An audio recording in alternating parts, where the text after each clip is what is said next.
Halo teman kreatif, terima kasih sudah klik video ini. Jangan lupa like, comment, and subscribe. Nah, pada video kali ini kita akan berdiskusi tentang tahap-tahap pelaksanaan replanting pada perkebunan kelapa sawit. Replanting merupakan penanaman kembali pada areal perkebunan kelapa sawit yang sebelumnya sudah ditanam. Biasanya dilakukan oleh pribadi, CV, KUD, ataupun perusahaan perkebunan kelapa sawit. Pada video kali ini, kita akan berdiskusi tentang pelaksanaan replanting perkebunan kelapa sawit milik pribadi ataupun KUD. Biasanya replanting pada perkebunan pribadi ataupun KUD tidak satu hamparan luas. Biasanya dibatasi oleh kebun milik pribadi ataupun milik orang lain yang dia tidak ikut program replanting.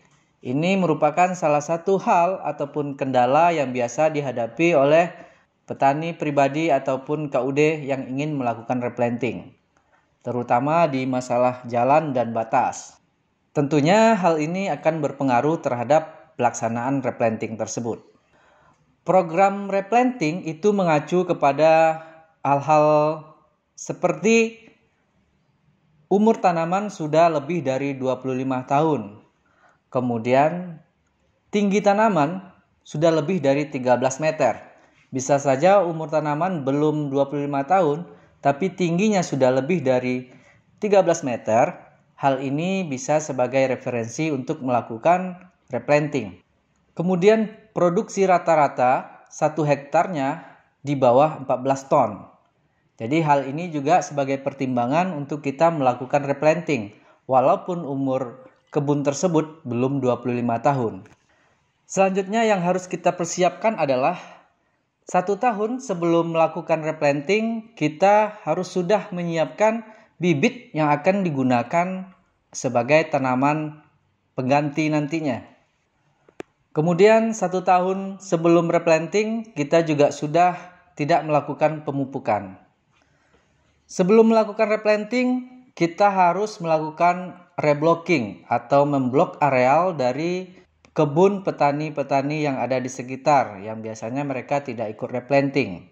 Bisa menggunakan cat ataupun tali rapia. Kemudian menghitung jumlah tegakan pohon yang ada di dalam 1 hektar yang akan kita replanting ataupun 1 kapleng yang akan kita replanting.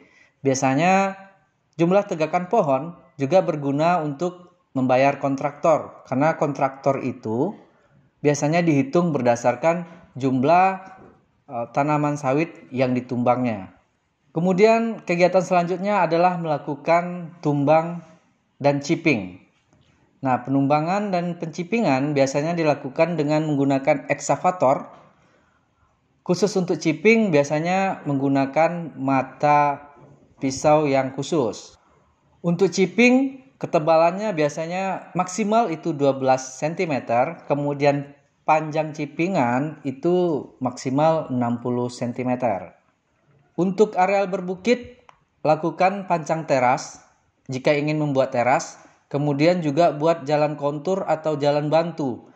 Fungsinya nanti adalah untuk melangsir bibit, kemudian juga melangsir pupuk, serta kalau sudah panen digunakan untuk melangsir buah.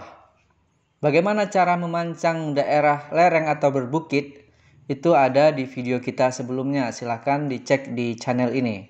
Untuk replanting areal datar, kita harus melakukan atau membuat pancang rumpukan. Jadi setelah batang sawit dicipping itu harus diletakkan di rumpukan. Biasanya 1 rumpukan untuk 2 jalur tanam. Nah, usahakan jalur tanam berjarak minimal 1 meter dari rumpuan. Untuk areal berbukit dan ingin dibuat teras, membuat teras menggunakan bulldozer. Kalau menggunakan eksavator itu hasilnya kurang maksimal. Setelah pembuatan pancang teras selesai atau pembuatan teras selesai, selanjutnya adalah melakukan pancang tanam. Nah, untuk pancang tanam baik areal datar maupun areal miring itu ada pada video kita sebelumnya. Kemudian kegiatan selanjutnya adalah menggali lubang tanam. Biasanya ukuran lubang tanam itu 60 cm x 60 x 40 cm. Nah, kegiatan selanjutnya adalah pengeceran bibit. Pengeceran bibit merupakan salah satu kegiatan yang cukup sulit karena dilakukan dengan tenaga manusia. Kemudian bisa saja lubang tanam berada jauh dari tempat penumpukan bibit. Selanjutnya adalah kegiatan penanaman. Nah, saat penanaman biasanya diberi pupuk, yaitunya pupuk rock fosfat ataupun TSP, bisa juga minimal 300 sampai 400 gram per tanaman. Tujuannya untuk merangsang akar-akar halus dari tanaman kelapa sawit agar cepat tumbuh dan berkembang. 1 bulan setelah penanaman, selanjutnya adalah melakukan sensus. Sensus ini dilakukan untuk melihat titik kosong ataupun tanaman mati.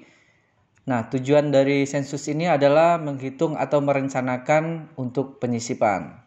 Demikianlah tahap-tahap pelaksanaan replanting pada perkebunan kelapa sawit. Terima kasih dan wassalam.